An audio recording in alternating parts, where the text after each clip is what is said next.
Bonjour et bienvenue dans ce nouveau tutoriel sur Train Controller.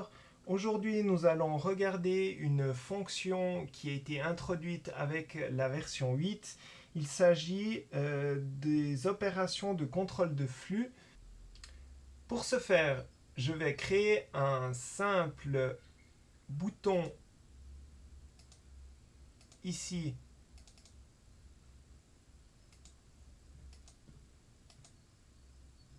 qui sera mon voyant.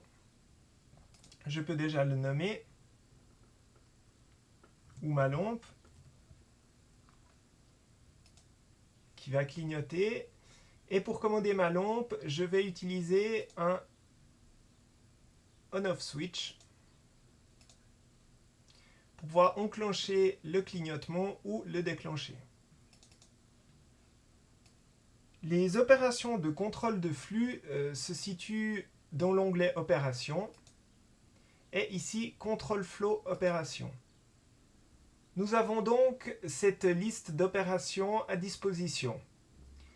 Donc pour faire un clignoteur, dans un premier temps, on va aller allumer notre lampe. Alors, on appuie sur le bouton d'enregistrement, on va allumer notre lampe. La lampe est allumée. Ensuite, on va attendre un certain délai que je vais fixer à 500 millisecondes, donc une demi-seconde. Ensuite, je vais éteindre ma lampe. Ma lampe est éteinte. Ensuite, j'insère un nouveau temps de délai de 500 millisecondes. Et ainsi, j'ai créé mon clignoteur. Maintenant, si j'exécute cela, ça va se faire qu'une seule fois. On peut essayer. Ma lampe s'allume, ma lampe s'éteint et il ne se passe rien.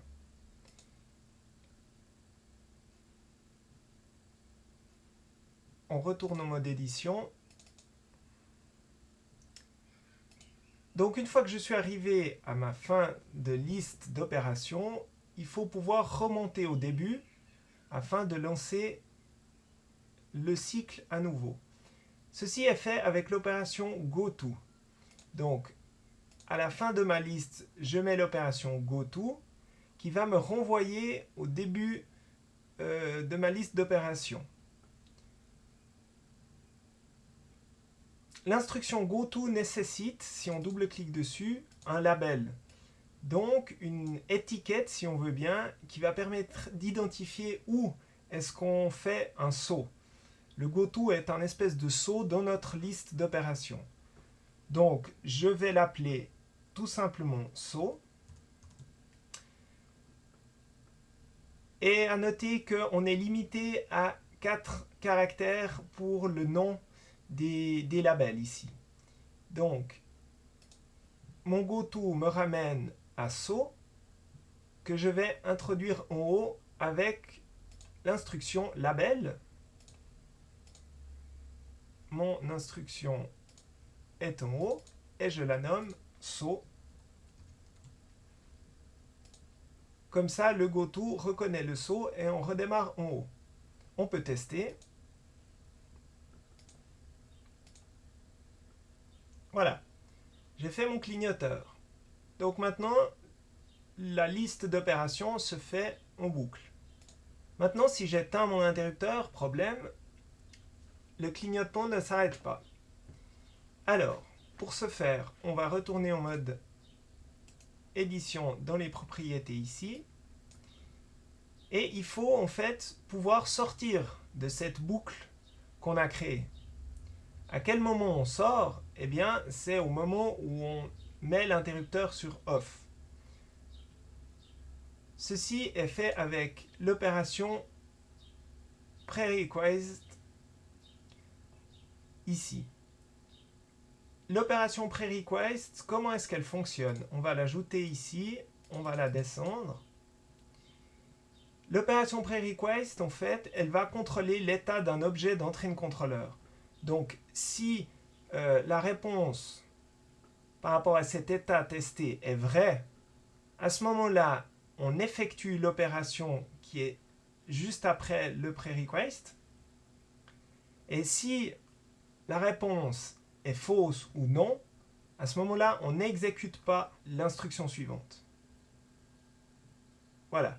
Donc là, on va aller tester notre bouton. Ici, on a dans la liste des accessoires mon switch. Voilà. Donc si l'instruction est vraie, donc si mon switch est toujours appuyé, alors je fais mon saut, donc je reviens au début. Et si mon bouton n'est plus appuyé, alors je n'exécute pas le saut et donc je sors de ma boucle. Voilà, on peut tester.